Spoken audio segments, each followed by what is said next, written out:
ciência que... pessoal. Então, o foco desse vídeo é Vitacarnes. Uma nova planta.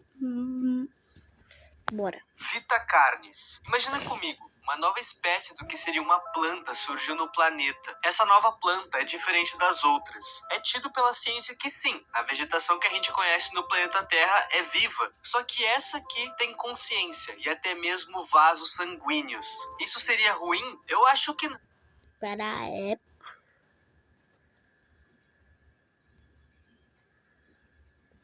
Aí, pessoal. Não, Bora a menos continuar. que...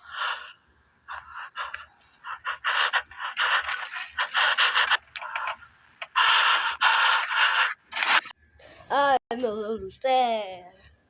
Que susto que eu tomei. Vitacarne, mímico.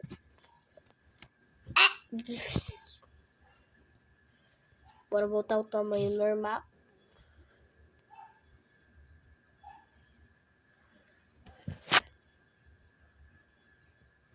A Vitacarnes.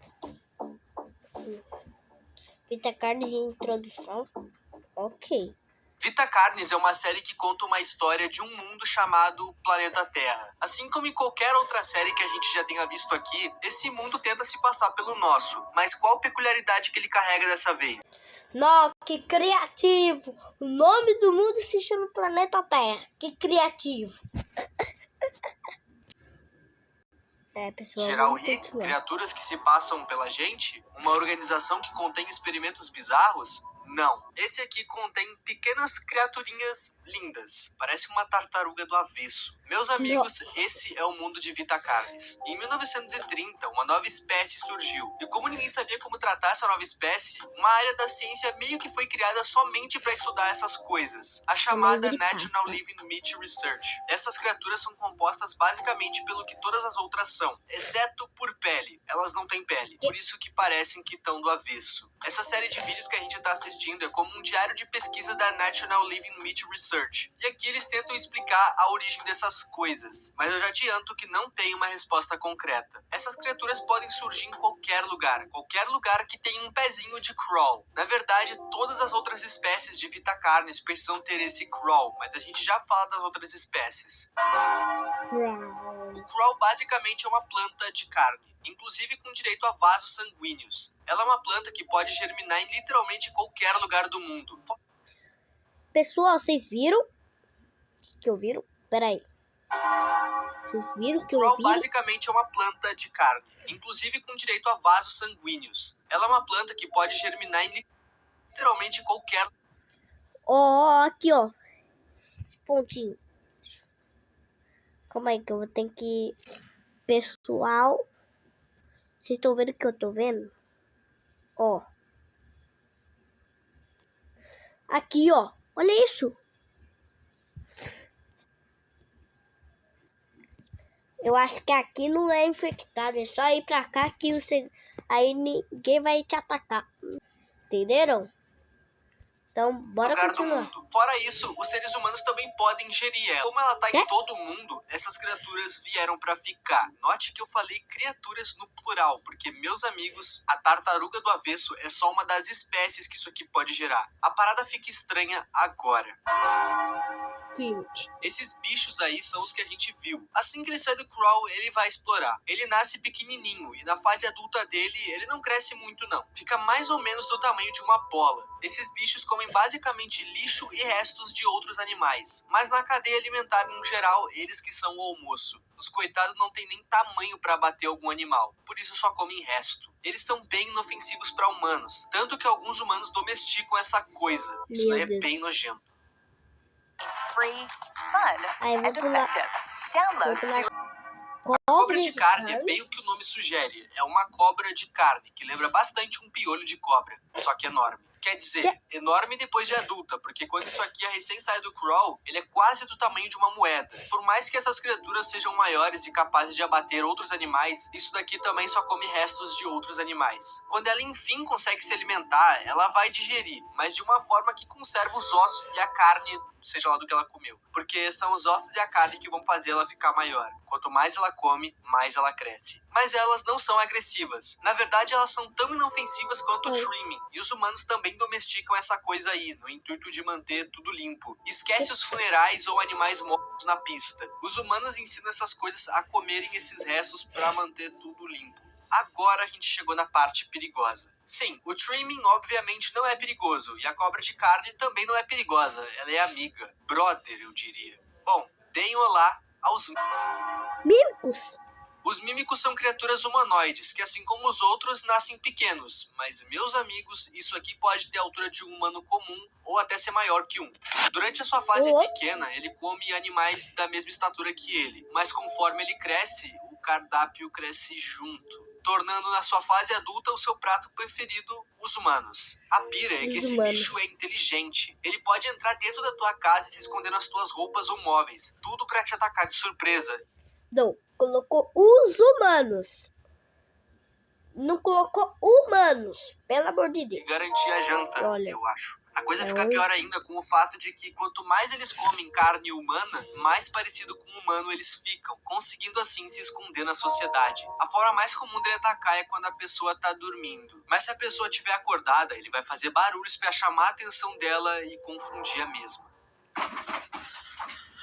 Mesmo depois dele ter ingerido muita carne humana e assim ter obtido uma aparência de um humano, dá pra notar que não é um humano. Quer dizer, é um humano bem diferente. As instruções pra fugir disso aqui são bem simples. A pira corre e se esconde, e reza. Fora essa metamorfose dele, em que ele se transforma num semi-humano, existe outro tipo de mímico, uma outra metamorfose, o mímico ancião. Nesse estágio, ele deixa de ter a aparência que tenta imitar um humano e passa a ter um corpo escuro e a cara dele fica parecendo a do Puppet do FNAF. Os dentes, que antes ficavam bem à mostra no rosto dele, agora ficam escondidos no fundo da garganta. E esse é um dos predadores mais perigosos do planeta.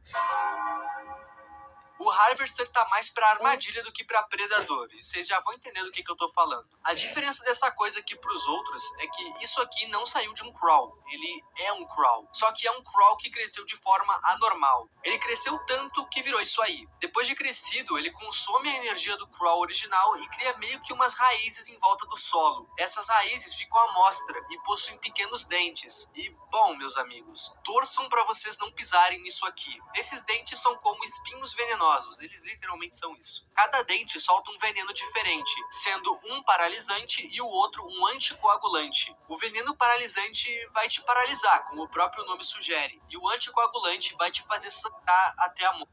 O foco dessa coisa não é humanos, são animais grandes. Não é como se ele fosse rejeitar humanos, mas não é o foco dele. Qualquer coisa que pisar ali é lucro. Ele vai se alimentar do sangue do animal. O corpo entra para dentro do solo e também é ingerido pelo Harvester. O que sobrar acaba tupando o local, criando uma linda vegetação na área que camufla mais ainda os espinhos dessa coisa. Animais menores não são atacados pelo Harvester, porque um coelhinho tem poucos nutrientes, mas um lobo que vai tentar abater o coelho tem bem mais nutrientes. O Harvester deixa animais menores vivos para eles serem uma isca viva. O coelho é uma isca e o Harvester poupa a vida dele. Agora vocês entenderam por que o Harvester é uma armadilha, e assim como os mímicos, essa coisa é pensante.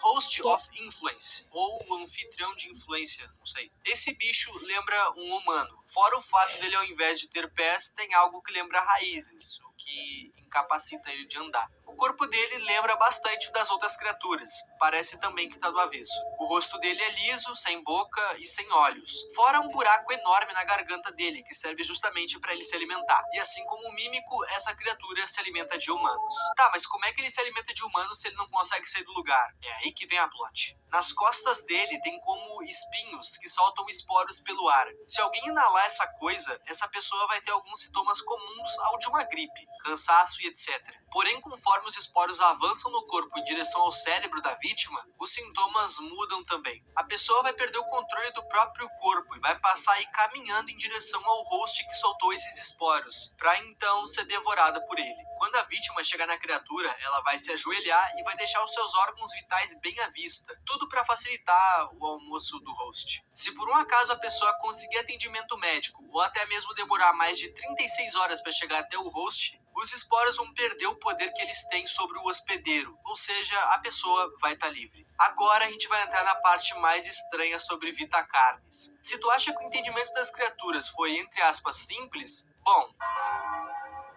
Monolith é uma criatura que surgiu uns anos à frente do resto das outras. Enquanto a maioria foi descoberta em 1930, esses foram vistos só em 1972. Foram encontrados apenas 7 criaturas. E, bom, eles são muito grandes. Essas criaturas ficam em um círculo e não se movem. A humanidade já tentou várias vezes contato com essas coisas, e todas essas tentativas foram hostis, tanto pela parte dos humanos querendo atacar essas coisas, quanto pelo lado das criaturas, se defendendo de forma agressiva. É dito que essas criaturas já foram hostis no passado, mas que agora são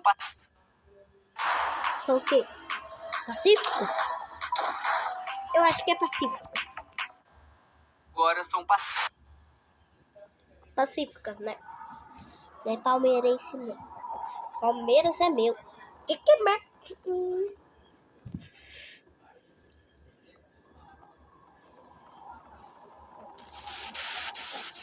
Em teoria, os monoliths são a última criatura que a gente tem pra ver, né? Sim, porque a suposta 8ª criatura não é uma criatura, é uma...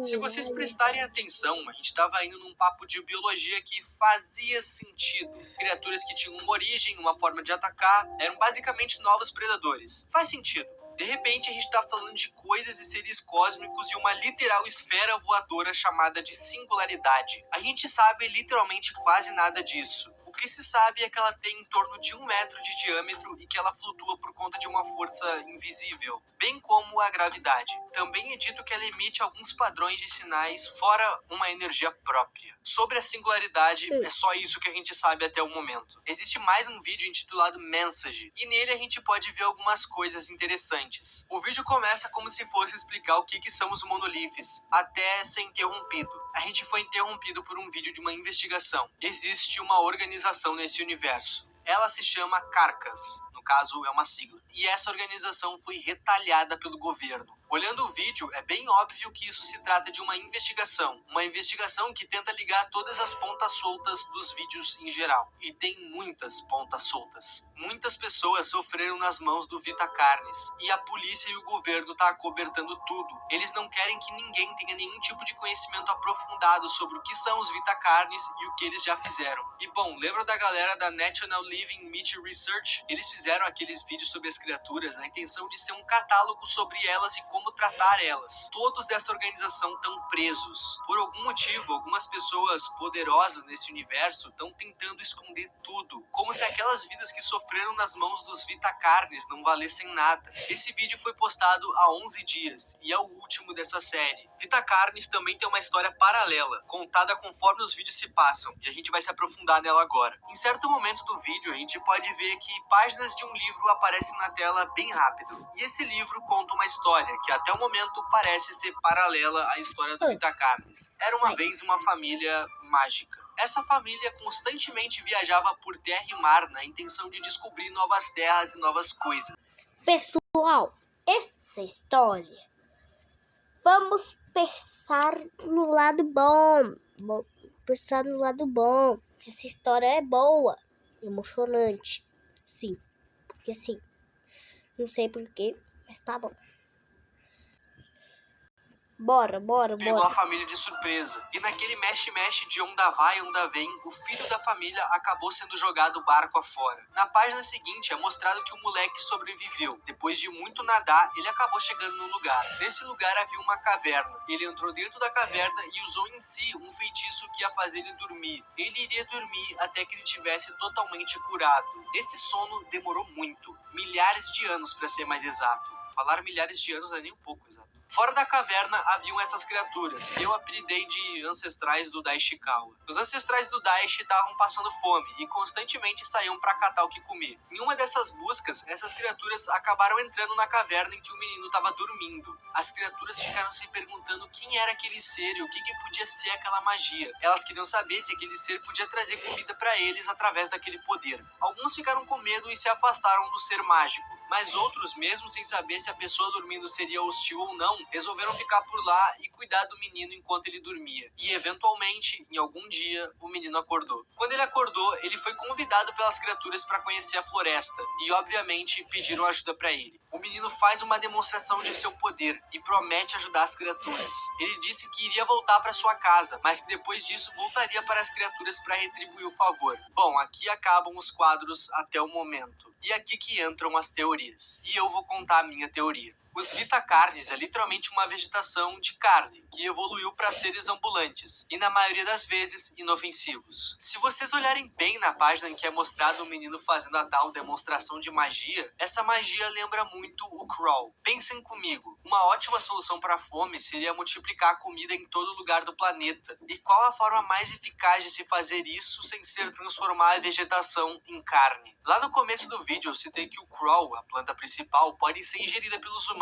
A minha teoria seria que o menino eventualmente acabou voltando para aquelas criaturas, e nessa volta ele teria criado um novo tipo de vegetação, uma vegetação comestível que pudesse germinar em qualquer lugar do planeta, com a intenção de acabar com a fome daquelas criaturas. E nisso ele acabou criando o que a gente conhece como Vitacarnes, ou melhor, o Crawl. Mas assim como qualquer coisa viva, o Crawl evoluiu, e é aí que começa o problema. Ué? Que problema? Vitacarne está se tornando uma história bem divertida, justamente por estar nos dando várias perguntas e poucas respostas. Eu amo teorias, e ter poucas respostas dá bastante espaço para muita teoria. Eu ando bem ativo lá no Twitter, e é por lá que eu tô pegando os desenhos de vocês. Então, se tu quiser me seguir, o link tá aí embaixo. Valeu demais o apoio, e lembrando que o Seja Membro tá ativo de novo. Mas só assistindo os vídeos, vocês já me ajudam muito. O meu nome é Ipe, e tchau. Pessoal, eu tava nesse vídeo todo. Então, tchau. Esse vídeo é inspirado em Vitacarnes. Só uma explicação. Depois eu explico minha série, né? Tchau, rapaziada.